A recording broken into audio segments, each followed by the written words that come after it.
Prof, you're a bit dark. Prof?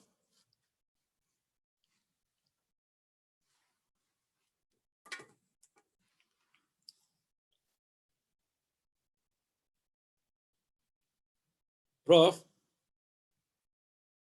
Can you hear me?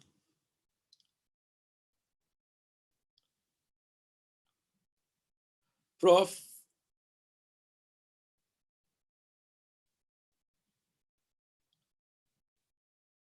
Hey, Prof.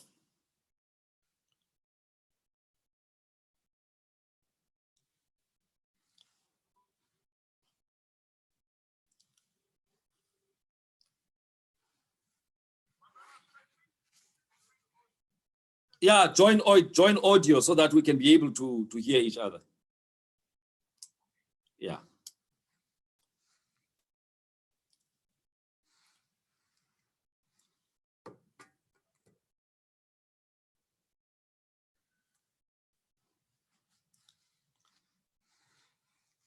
Can you hear me now? Hey, Prof?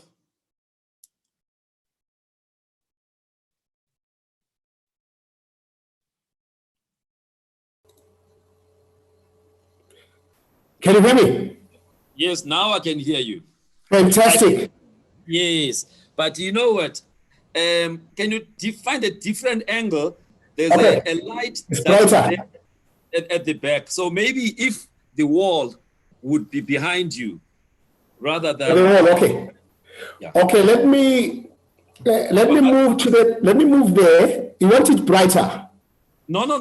Yeah. But well, yes, brighter, but also not have that big light at the back because it then. Oh, okay. I see. Let me see.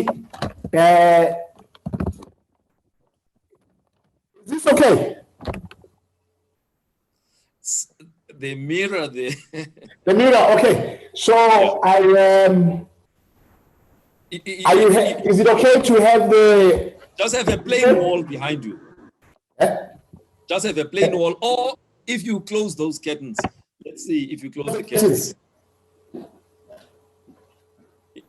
You know, if you could. I do have a wall there behind. Yeah, you know, if you could sit on that couch and have the wall behind you. The couch here. What's up? Is it the? Is this okay? Let me see now. The wall. Yeah, you see that one would be okay. Well, then there's but the light is on. Is it okay? Let's see. Can you sit? Let me see how it looks.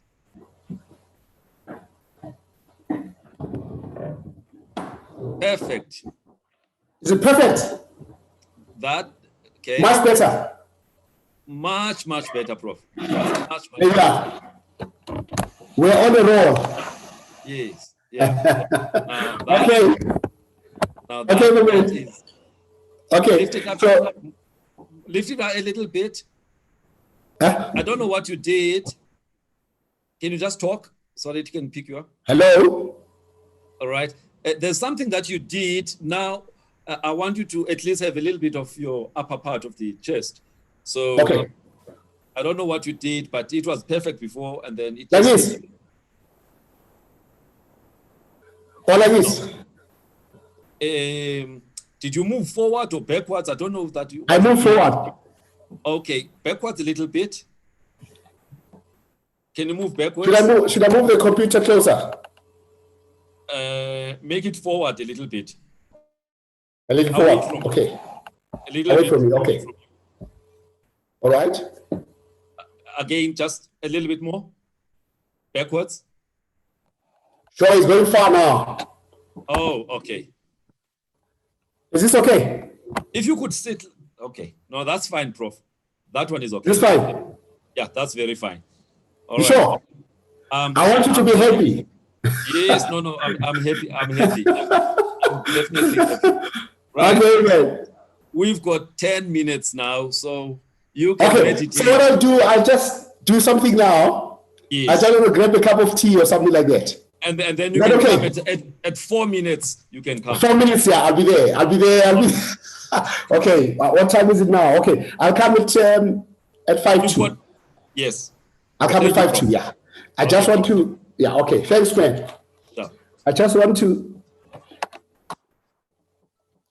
send it. There's a document here.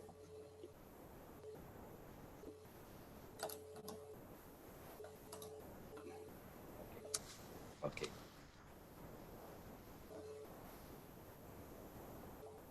Okay. Okay. That's fine. That's fine. Sure.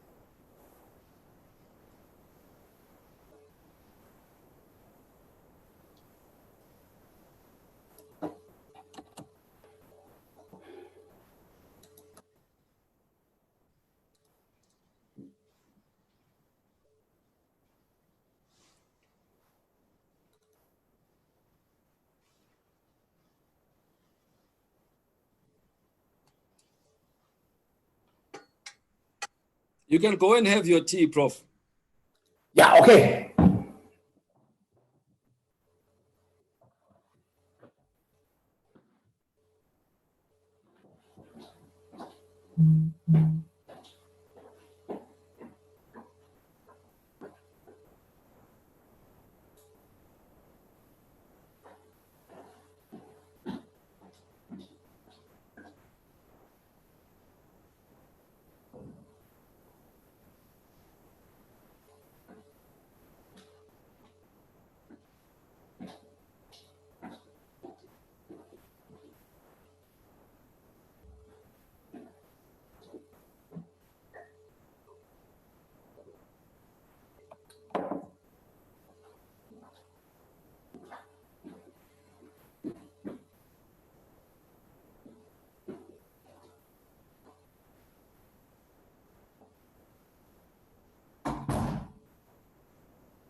Good day, ladies and gentlemen, who have joined us for this interesting interview we are just about to have.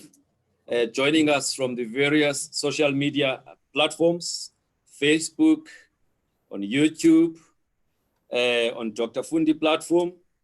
We welcome you today to this discussion. The topic that we are going to have today, it's about Africa's response to the COVID-19 pandemic. Yet we are in the southern tip of the continent of Africa, but it's always important for us to look at issues not only from our narrow, context of being South Africa, but also have a continental view. Now we have a special guest who is going to, help us with that discussion. And our special guest today is none other than Prof. Mills Soko from Wits Business School. I know that we are going to enjoy, he is a teacher at heart.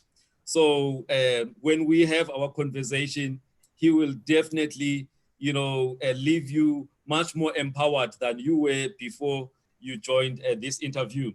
So Prof, welcome to Dr. Fundi platform. Good afternoon, Dr. Nyati. I'm so pleased to be here this afternoon, and thank you for inviting me to participate in this very important discussion. Yes. How important, Prof, is for South Africans or South Africa to know that we are not an island, but we are actually part of a mother continent? You hear people talking about in Africa this, in Africa that, as if we are sitting somewhere in Europe. Yes, it's absolutely important for us as South Africans to recognize that we are an integral part of the African continent. Africa has 54 countries. We are the most industrialized country.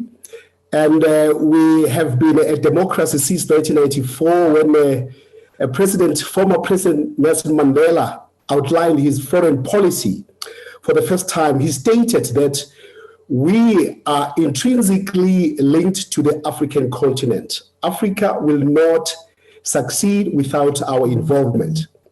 Africa has been integral to our success as well. At the height of apartheid, a lot of African countries supported the anti-apartheid struggle. So we have an incredible opportunity as a South Africa to contribute towards the transformation of the African continent, to contribute towards change and development, and to understand that despite our sophisticated economy and our high level of development, comparatively speaking, with our neighbors, we cannot survive without working with them and without cooperating with them to power Africa's development collectively. Thank you. I think that's a mouthful, Prof. But now also, we are told that we are part of a globalized economy. Globalization, has been with us now for quite some time. And so we again cannot insulate ourselves from what is happening around the world. So coming to the topic of today, Prof, this global epidemic or pandemic rather, that has just been over 3 months old, started in China. We are now, facing the challenge here. How has it really affected the world economy, and the world in general at a global level? What has been the impact to date? At a global level, this COVID-19 crisis has caused enormous damage to the global economy. Whether you are in the developed world, in Europe, in North America, in Asia, it has caused enormous damage. And this is unprecedented in modern times. So we have to recognize that. And we as South Africa, you're right that we may be the most industrialized developed country in Africa, but we are part in the bigger scheme of things in the world. We're a small player. We have a small, open, vulnerable economy. that is integrated into the global economy.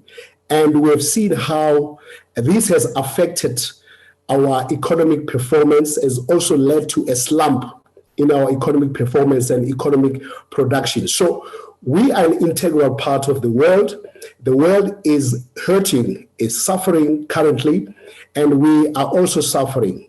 And that underscores the importance of the interconnectedness of the global economy. So we are an integral part of the world, and we need to understand that. We need to respond according to how events and trends evolve in the global order. So, when people talk about global issues, Prof, they will talk about developed world, they'll talk about developing world. Before, they used to talk about third world, first world, and all of that. Yeah. I think a much nicer thing to say now is talk about developed and developing. Now, is the impact of this pandemic, the same, whether one is in the, I'm talking now economically speaking, are we facing the same type of challenges, that is the developed countries with a lot of resources and the developing countries that have got challenges, as far as that's concerned? Yes. So how ready are the developing countries to actually deal with with the challenges that are faced as a result of COVID-19? That's an important question. The impact has been the same, but the ability of both developed, that is, rich countries, to put it simply, the rich countries, developed countries, the ability of developed countries to respond to the crisis, to put in place measures and tools to respond, is greater than that of developing countries, of poor countries. And that is because developed countries have better resources. They're well-resourced and have very strong institutions and have very strong capabilities. So they're able to respond more effectively towards this crisis compared with the developing countries. So we, in the world today, we have 2/3 of the world's population that is located in the developing world. Yes. And the United Nations carried out a study recently, which shows that close to $2.5 trillion needs to be set aside to help developing countries to cope with this crisis and also to respond to this crisis. So the impact is the same, but the ability to respond to it differs. So developed countries are better resourced, they're more capable, and they can draw on a vast reservoir of capabilities to respond to the crisis. So, Prof, so that then says there's already a problem there for the developing countries. Now, where is this 2.5 trillion going to come from? Because I would expect, because what one has seen is that during this pandemic, even if you're talking about the medical supplies, countries are saying, my country first and everybody else later. So is it going to be possible to actually raise that kind of money to help the developing nations? Or maybe forums or entities like your IMFs and World Bank will come to the rescue? We'll speak in greater detail about that, Dr. Nyati. Let me just say, currently, there are various mechanisms in a global international system that are used to deal with situations like that. Okay. And that includes certain financial instruments that are carried out by specific institutions like the International Monetary Fund, which is part of the international financial system. And the job is to help countries that have what is called balance of payments problems, distressed economies with balance of payments problems. So the IMF has a large reservoir of financial resources that it uses to help countries in distress. Okay. And the World Bank is also part of what is called the Bretton Woods institutions. It's also it's a sister organization to the IMF, but it has a different mandate, which is more concerned about promoting development and helping countries deal with their developmental problems. Yeah. And in addition to that, there's a host of other potential sources of resources, which includes what is called creditor nations. So creditor nations are those nations that are rich that lend money to poor countries. Countries like France, the United States, Japan, Germany, they have a lot of money that they lend, including China, currently to developing countries. So that could also be a source of financial support for poor countries. And then we also have what is called multilateral development banks, which include banks on our continent, African Development Bank, which is a very important multilateral development bank. And we also have now what is called the New Development Bank, which is it's called the BRICS Bank, also known as the BRICS Bank.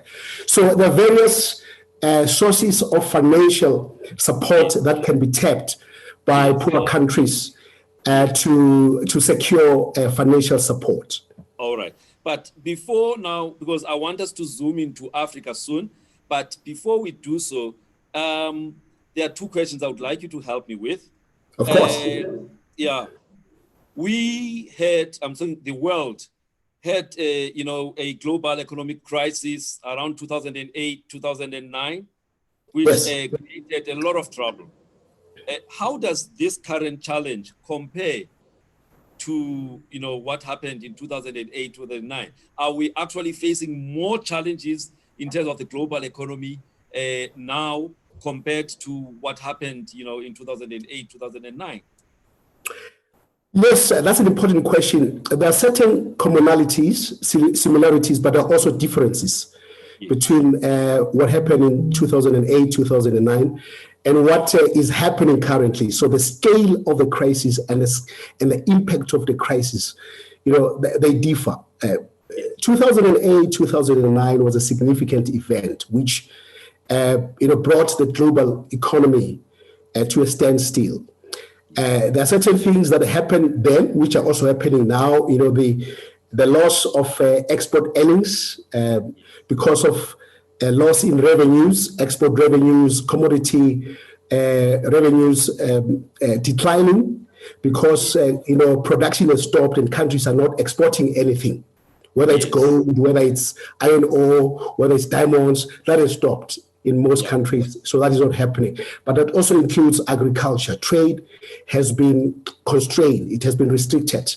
And then we have tourism. We are not getting visitors, we're not getting travelers. Our hotels here in South Africa have been shut down, and so are hotels elsewhere in the world. So those tourism revenues that we have depended on in the past are not there. And then we have also a decline in what is called remittances. Remittances is the money that expatriates, brothers and sisters abroad who work in Australia, in Germany, in the UK, they send it back to us. They send it home to help support the family, to pay for education, to pay for, to support small businesses. Because they are not working, those people, so the remittances have declined.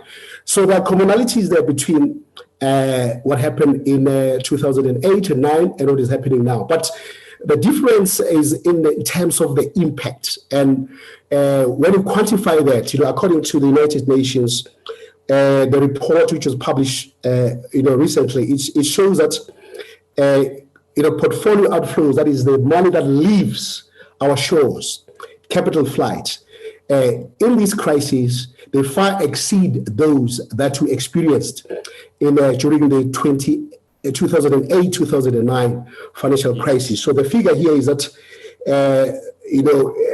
currently this amounts to 59 billion US dollars, whereas and that is for the months of February and March alone. So February and March alone, 59 billion US dollars left markets, because of capital flight, compared with 2008 and 9, which was 26.7 billion US dollars. So you can see the difference there. It's more than double.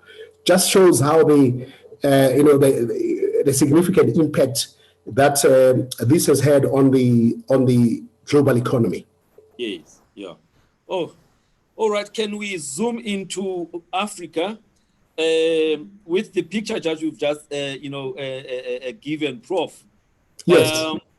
Now, you said Africa, in the bigger scheme of things as a continent, there's many people who say, we are small players in the global economy, as a continent. Yes. Now, with this pandemic, how are we affected as a continent? Before I come to that, Dr. Nyati, let me just underline how difficult it is for developing countries, especially least developed countries, most of whom are on the African continent. They're in Africa. So when you look at the ability of the rich nations to respond, you will be amazed at the financial power that these countries have, like the United States, the United Kingdom as well. The United States was able to unveil a rescue package, a stimulus package of $2 trillion US dollars. Yes. And they're going to continue unveiling more until they address the underlying problems in the economy. And the United Kingdom was able to present 4 budgets within 2 weeks in order to deal with the situation here. So now, and European countries, the European Union, which is well known for is what is called fiscal rectitude, which is very strict when it comes to handling money. It decided to throw all these tools away. They say, look, we're not going to follow any orthodoxy anymore. We're going to follow what is called whatever it takes approach. Whatever we can do, if it means we have to break the rules on inflation, if it means we have to break the rules on budget deficits, let's do it. Let's tap into resources and deal with the situation. Now, African countries are not in a position to do that. Africa is a very big continent, but is marginalized, comparatively speaking, in the global economy. In terms of trade flows, it has the least share of global trade flows, in terms of investment flows, and many other metrics. So the state, institutions are weak. The social infrastructure is very weak. There are issues that have to do with poor health systems, medical supplies, all those things. So, and there are issues about food security also, drought, climate change, and all those things. So Africa is in a very invidious position, comparatively speaking, and it has specific challenges and problems that are different, even from other developing countries. And there's a big concern about food security. The World Bank, yesterday, the World Bank published a study which shows that agricultural production in Africa this year alone is likely to decline. It's expected to contract between 2.5% and 7%. So that is very significant. That has huge implications for food security. There are issues about the population also, which has you will be familiar as a medical practitioner, the kinds of morbidities that poor people, infant mortality, high disease burden, all those things. So you have that situation too. And then we have a really unique problem which has to do with population density. So this is very serious, because Africa has one of the most densely populated populations, right? And people live in dense areas and all that. And that makes this whole notion of social distancing almost academic. And how do you deal with that? You can't keep locking people down You are going to have these extended lockdowns. In that context, you could have a situation where ultimately that could trigger some kind of revolt. People, they could revolt and protest. So the solution is not so much, the lockdown is a temporary measure, but the long-term solution, as you know, is vaccination. Yes. And this is so important in the African context. Yeah. All right. Now, there's just one point. I know that we're already focusing on Africa, but there's something that just came to my head, Prof, which has to do with Europe. Yes.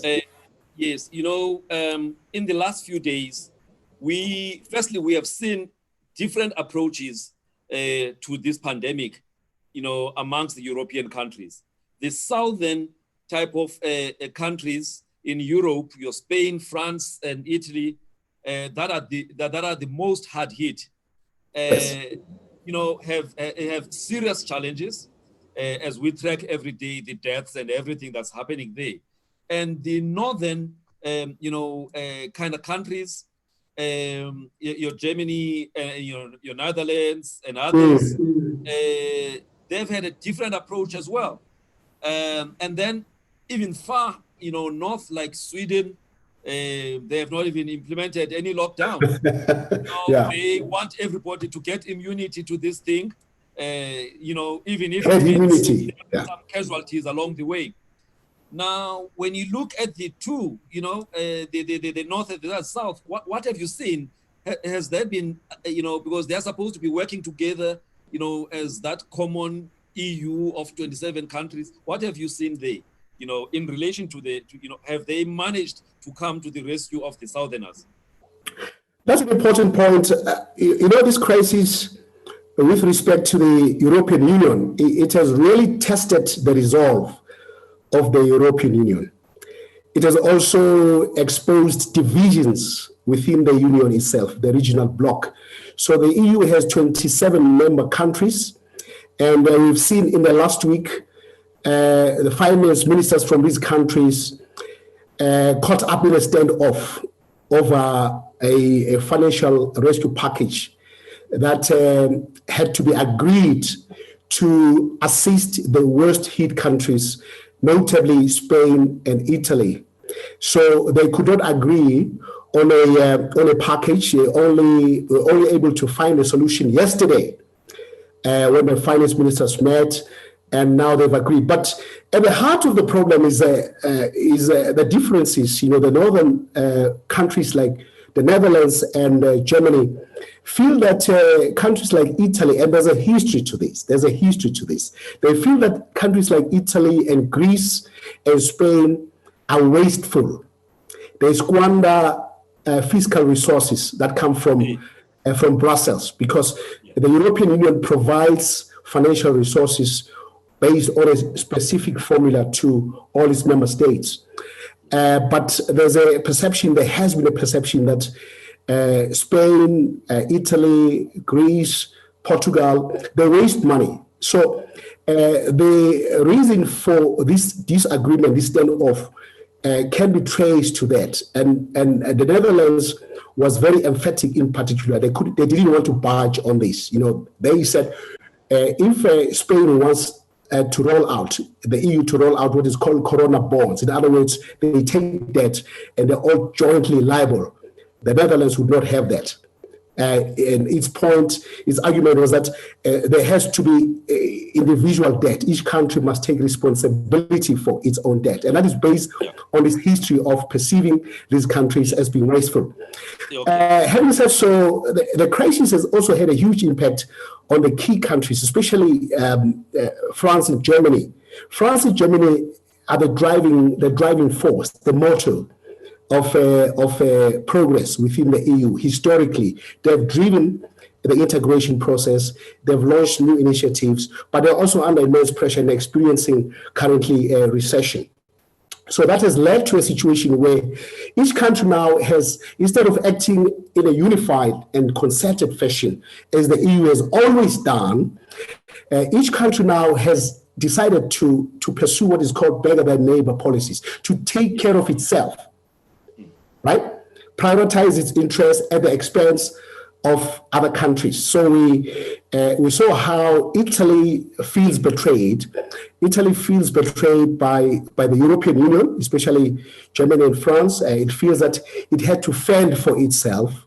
They did not help. Both France and Italy and Germany, they impose what is called export bans. So in other words, they impose restrictions on exports of medical supplies, so that they could have sufficient supplies within. And that had a huge impact on Italy, because Italy needed this, but it couldn't get it. So Italy had to now rely on China. China came to the rescue, and so is Cuba. They sent medical teams and medical supplies to Italy, and they've been really helpful in terms of reducing the incidence of infections. But what this has done is to cause these divisions within the EU. And there's a great deal of friction and tensions currently. And that has a huge impact on the future of European unity. Yes. Okay. Now, let's go back to Africa, because this topic is really about, this continent. Now, we've got 54 countries in this continent, right? We were the 7th country to actually report a confirmed case. Before then, you had Egypt and other countries already reporting, and Egypt was amongst the first ones to have high numbers. But within no time, we overtook them, and we're now the champions in terms of the numbers. The epicenter. Yes, exactly. I just want to put it. I wanted to use an ordinary name. But anyway, Prof. So let's zoom into Africa. You've already told us some of the vulnerabilities that African nations have, before COVID. So now, how are we responding? Is there a uniform, way that is being galvanized, or a way that is being coordinated at AU level? What is happening, Prof? Yes, there have been important initiatives taking place. Perhaps the starting point here should be to mention that South Africa has been playing a leading role.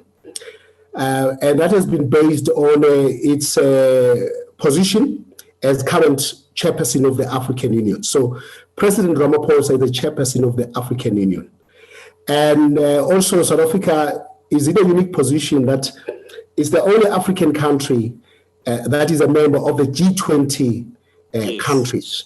So that puts a great deal of pressure on South Africa to provide leadership.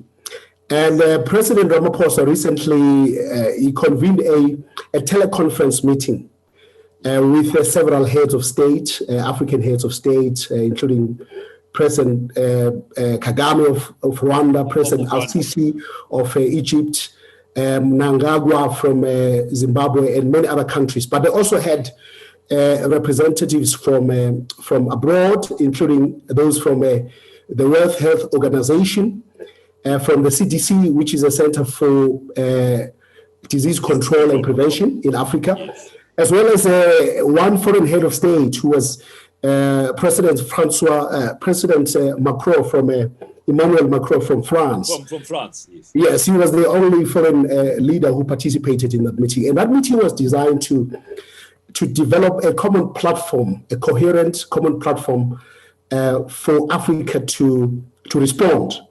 to this crisis. So what it looked at is ways in which it can coordinate the work of various institutions and finding financing instruments. That's number one. Number two, to forge common African positions and to undertake or orchestrate engagements with African external partners.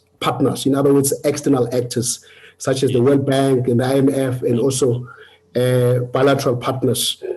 So that was a very useful meeting, and it published a communique, a report, which shows that the President Ramaphosa has not only been giving leadership in Africa, has also been providing leadership on the continent, has been working very closely as AU chair with the AU president to develop an agenda to establish the kind of support that Africa needs in order to deal with its problems. And so there are various important countries that the African continent is in discussion with. One is China. We know that China has a lot of money. That's the country that is the most capitalized, is the wealthiest in terms of financial resources. So there's been a discussion in that respect within the context of what is called a Forum on China Africa Cooperation, to establish how China can assist. But also there's been a discussion with the European Union. The European Union is a very significant global actor and is a major trade and investment partner with the African continent. It has long-standing and historical links with Africa, which date back to the colonial era. So the EU is very important, and it has done a number of things, to support certain African countries like Ethiopia, Nigeria, Sierra Leone, and Sudan, to help them with financial support to undertake specific projects to deal with the impact of COVID-19. Issues about access to water and all that. Also dealing with the balance of payments. So the EU has been also on the front lines of this. Now, the EU, in my view, could do better. It's done well, but it could do better. And I think that President Macron of France recognizes that, because he has been spearheading this effort to enact debt relief for the African continent. He's been doing that within the European Union. And also the EU will have a summit, a joint summit with the African continent, African Union, sometime this year. I think that will be postponed because of, it was supposed to happen there. But it will happen, and the EU has made a commitment to, it has pledged to provide, to enact more measures to support the African continent. And I think African leaders. Yeah. Yes. Sorry, Prof. Sorry Go ahead. for interjecting. Yeah. No. Historically, we were told, or we hear, that there's not always been a good working relationship between Anglophone and Francophone, and largely because of the guys in the same EU, who were the previous, colonizers. Yes. And so they still have an indirect effect on how things happen in the continent. So are we seeing unity within AU with that in mind, the fact that there's always a lot of meddling by the guys who are sitting in Brussels? Well, there's a better sense of unity, and I think a crisis of this nature focuses minds. And when one looks at the key actors, the key players within the EU, I'm talking about the leaders. They are drawn from the different regions of the continent. They are drawn from Francophone, from Lusophone, from Anglophone countries. And the meeting that the president chaired, recently, one of the decisions it made was to establish COVID-19 task forces for the different regions, Southern Africa, Eastern Africa, Western Africa, Northern Africa. And so to look at specific issues and problems. So we're seeing a greater sense of unity.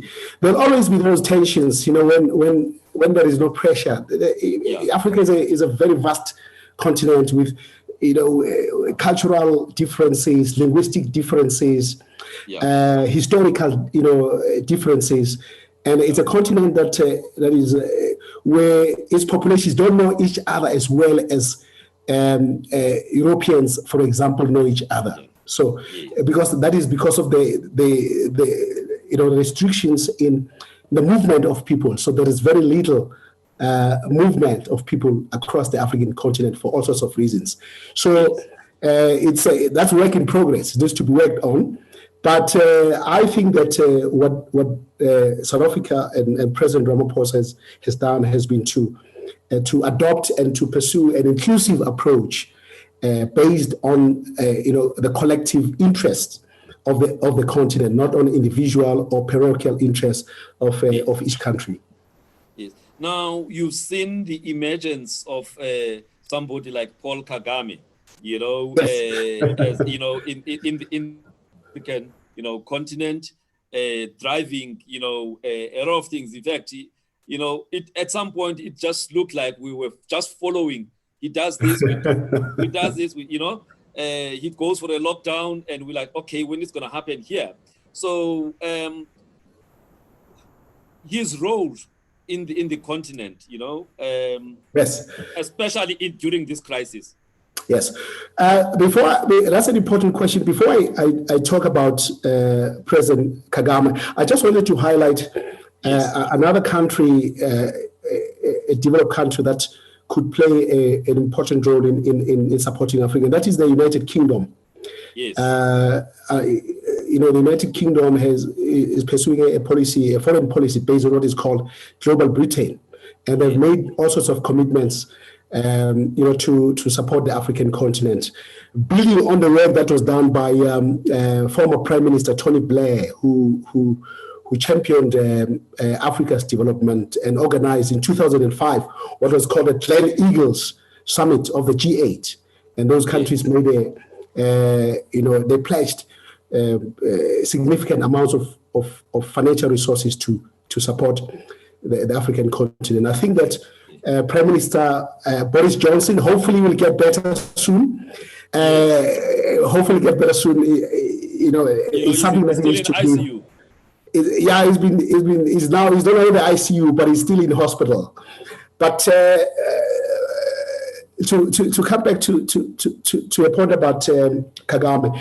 Kagame is a significant leader in Africa. He's a very strong leader. He's a very decisive leader. He's also a very pragmatic and competent leader. And he's positioned Rwanda as the Singapore of Africa. He's built strong institutions. He has created a very competent and professional civil service. You can't talk about crime in Rwanda. Crime levels are very low. You can't talk about corruption. Corruption gets punished severely. So Kagame is a significant player. More importantly, because he chaired a commission on which Minister Tito Mboweni sits. That is a commission that produced proposals on the reform of the African Union. Yeah. So there was a commission that looked at ways in which the African Union could be made to work better, and he chaired that. So that gives me an insight into the kinds of challenges that the AU faces. But he's also currently the current chair of NEPAD. I don't know if you still remember NEPAD. Yes, I Partnerships for Africa's Development. It's still in existence, so he's the chair of that. And my view, Dr. Nyati, is that President Ramaphosa needs to work very closely with President Kagame in terms of driving this, process of dealing with COVID-19, and also work with President Uhuru Kenyatta in Kenya, who's also a dynamic leader, and Kenya is a very important East African, regional power. Yeah. And also work with, we can't find solutions in Africa without involving Nigeria, seemingly. So Nigeria has the largest population in Africa. It also has the largest economy, and it has also been at the epicenter, the heart of this disease. So I think President Ramaphosa needs to work with those leaders as the core group, to drive this process. And the Arab countries like Egypt. Egypt is important. Normally when we speak about Africa, we refer to sub-Saharan Africa, which excludes Egypt, which is in the Maghreb, northern. But Egypt is a very significant state, and I would at your behest, I would include President Al-Assisi in that group. Yes. In Egypt, okay. He took part in that meeting with President Ramaphosa, and he's also the immediate predecessor to President Ramaphosa as the chair of the African Union. So I would include, at your invitation, I would include that. Yes. Okay. So what I'm hearing, Prof, is that at a AU level and the regional, ECOWAS and all of that, and SADC, things are okay. Now, but you mentioned earlier that one of the vulnerabilities about, Africa, on the economic side, we don't really have resources. Financially, the countries are poor, most of them. On the other hand, the public health systems in the continent are also seriously challenged. In fact, some countries rely on donor funding to run some of their healthcare systems. Now, those are the two things: the economic impact and the burden on healthcare systems that are actually affected by this pandemic.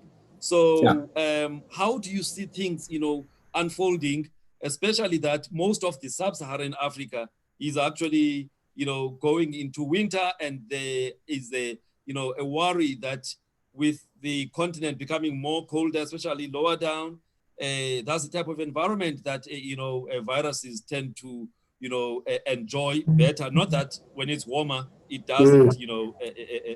So even when the president was talking yesterday, he was saying we are still at the beginning, as a country, because they are worrying about the winter that is coming. So what do you think?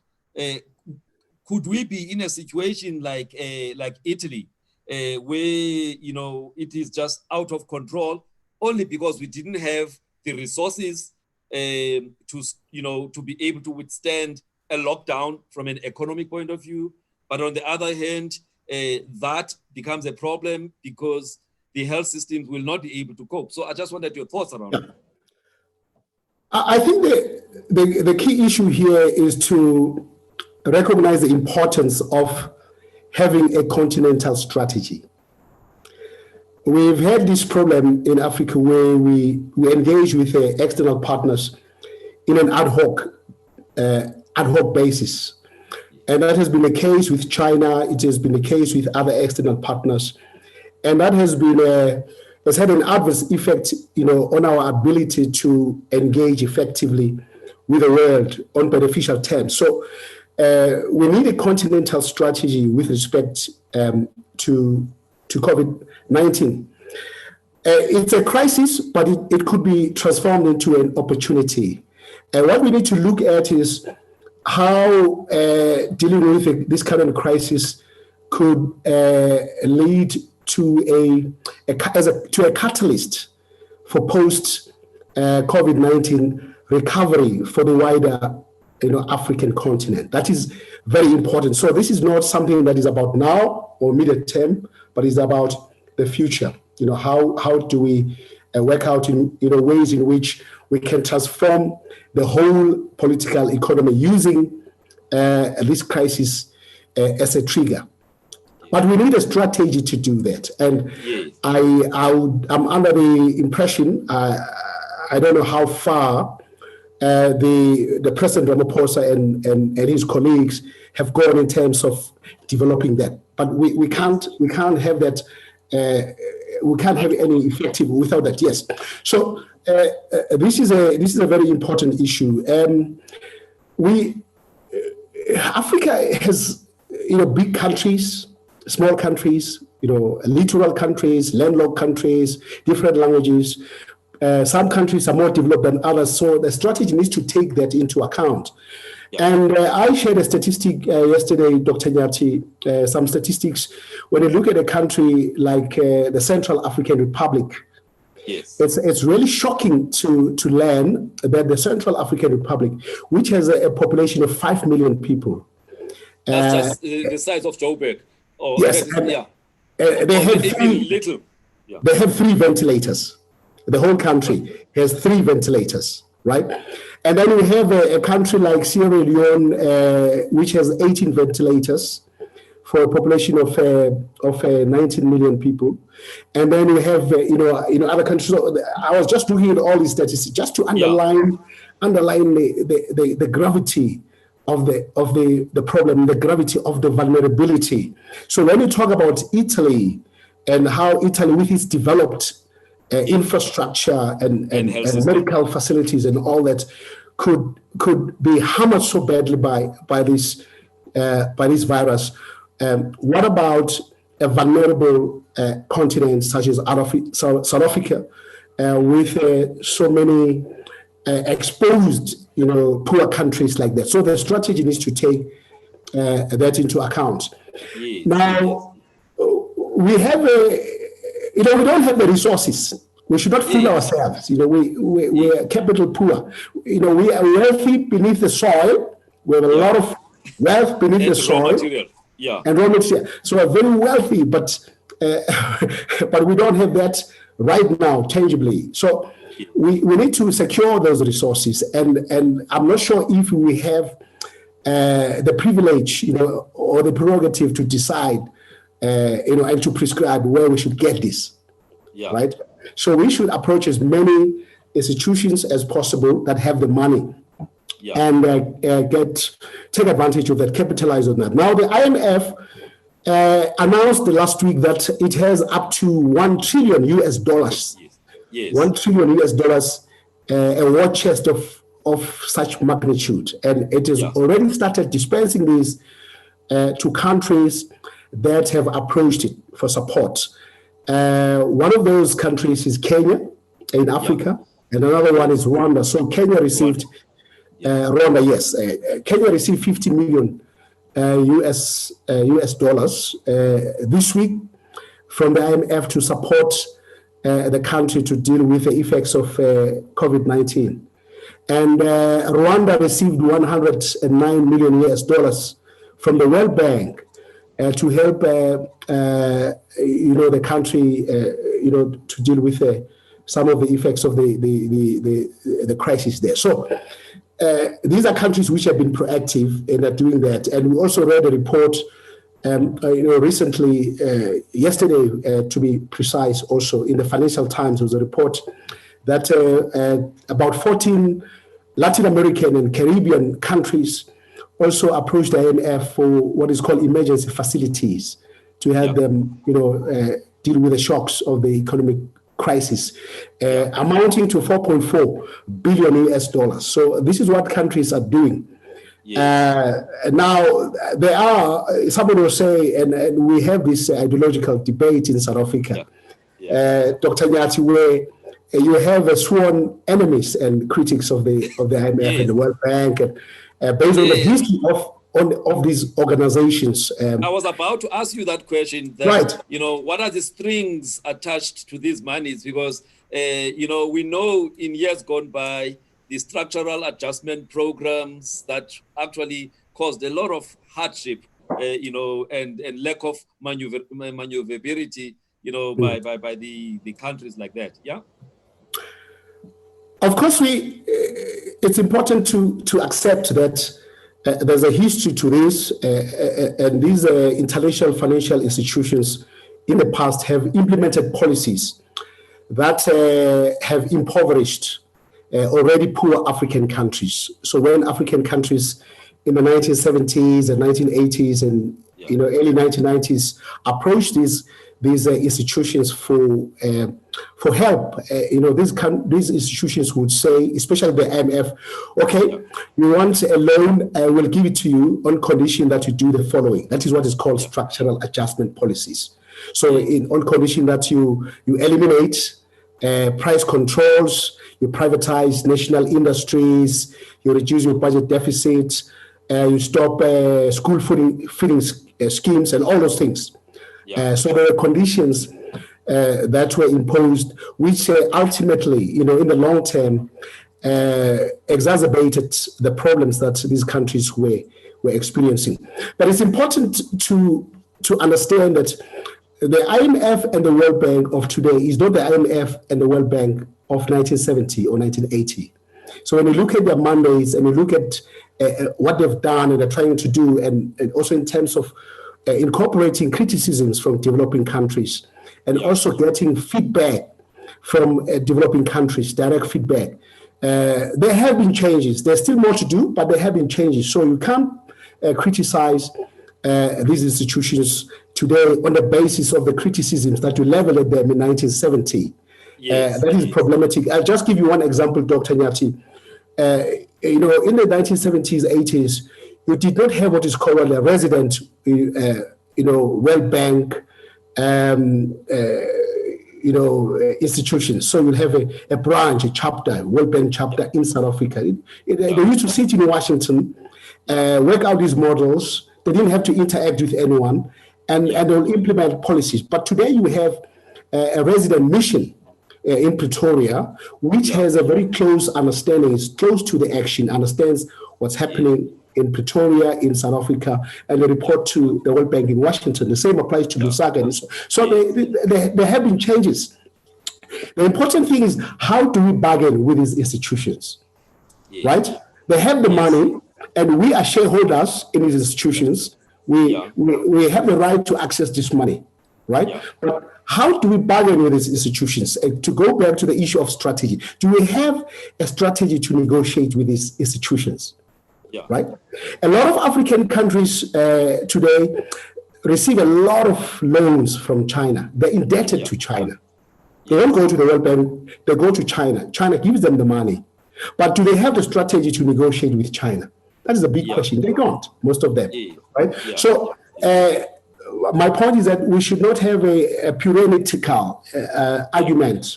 We need to look at each case practically and pragmatically, and most importantly, use our bargaining power and have strategy to to secure these resources on beneficial terms. Yes.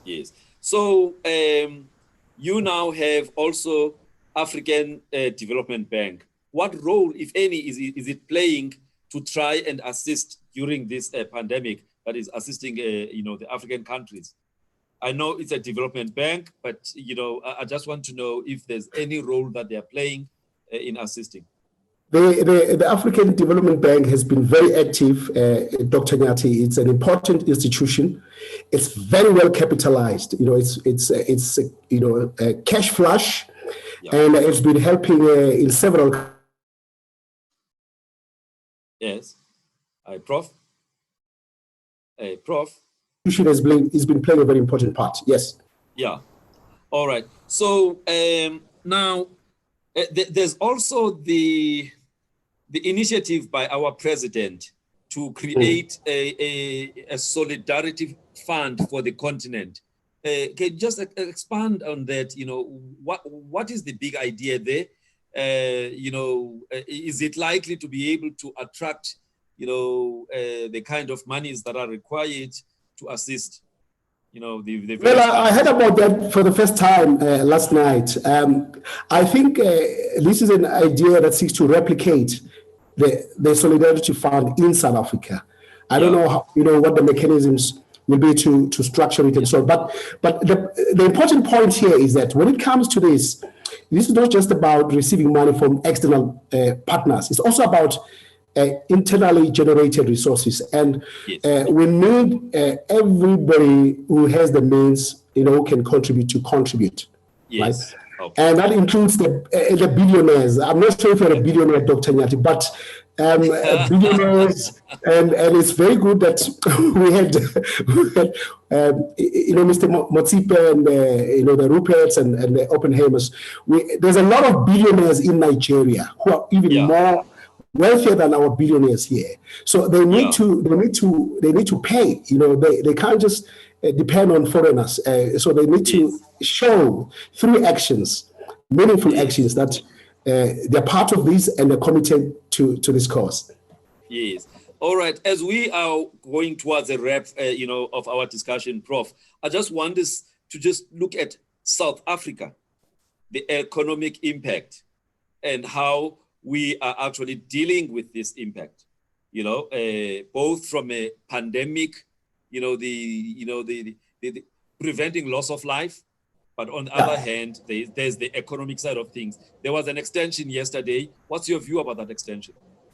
Well, I support the extension. I think it was a wise decision, but it does not take away the dilemma that we're facing, which the US is facing, which Germany is facing, Spain is facing. Spain has decided it's going to reopen business after Easter, right? Yeah. Because of they can't sustain the current status quo. Now we have this dilemma. We have to save lives, but we don't want our economy to collapse completely. Yes. Now it's estimated now that the economy will decline by the GDP, national economic output, by 4%. So what do we do about that? In South Africa, yes, in South Africa. So what do you do about that? There are concerns about job losses, about production, about businesses going bankrupt and all this. There are really deep concerns about that. How do we strike this balance? I know that there's a great deal of work, Dr. Nyati, that I'm exposed to, that is going on behind the scenes.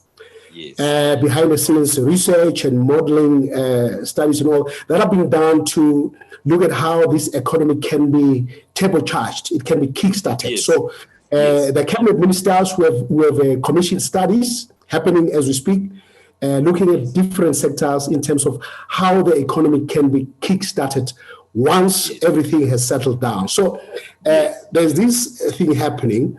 And also the Reserve Bank has also been involved in terms of looking at the various scenarios and tools that can be used to ease the problem and also make sure that the economy stays afloat. And we saw that with the initiative that they undertook with regard to the commercial banks. This week to enable commercial banks to lend more. Deep. Yes. So it's a very delicate balance. It's a very delicate dilemma that South Africa faces. And as much as I support the president, his decision yesterday, very important decision, very wise decision, I think we have to assess on an ongoing basis how we're going to deal with this. It might mean, and this is what some of the commentators have proposed, that it might mean that we have a gradual easing of these restrictions. So in specific sectors, we see that happening in mining. I got that sense yesterday that there's going to be a gradual, cautious, reopening of certain key sectors, whilst also trying to manage, that does not have the consequence of reversing some of the gains. Yes. So that all those options and scenarios are on the table, and we can only observe and monitor and make suggestions where possible. That is, if we are called upon to do so. Yes, because earlier today, reflecting on the extension of the lockdown, I actually said, we are trying to flatten the curve, which is on the positive side of the y-axis, But as we do that, let's not deepen, the curve on the negative side of the y-axis. But anyway, so Prof, your closing remarks. As somebody who's looking at the continent as a whole, would you say we are going in the right direction as the continent? Come our winter season, we will have a much more coordinated approach. We will have mobilized resources. The countries with 3 ventilators will have got some donations from Alibaba, from and from Elon Musk. And Elon Musk. Is there any positive that we can look forward to as the continent in terms of dealing with this pandemic, or we must just lie down and allow this pandemic to just do whatever it wants to do? It's hard to predict what will happen. There are many unknowns, there are many scenarios. What encourages me is the way African countries acted in the first place. Initially, they were very decisive. lockdowns, in terms of encouraging social distancing, in terms of ensuring that there was very little, interaction with citizens of countries which were in the high-risk category, closing, shutting down airports and all that. So the way they acted was very impressive and very exemplary. I'm thinking of countries like Rwanda, South Africa. It did very extremely well, and it's been commended widely and rightly so. So for me, that is very encouraging. I think now the challenge now, the heavy lifting. The heavy lifting is how then do we go about work as a unified force, deal with all those issues we are talking about. Those practical nuts and bolts issues, and the issues about how we deal with resources, we're on a starting block, and as the president said, right? Yeah. The prediction is that there's a looming crisis. The World Health Organization has given a very stark warning that Africa must brace itself, right? There's a looming crisis, and Africa must brace itself. And so it's how we work with the World Health Organization and other institutions and our partners to deal with this. But that must be based on a very clear continental strategy and implementation plan. Yes.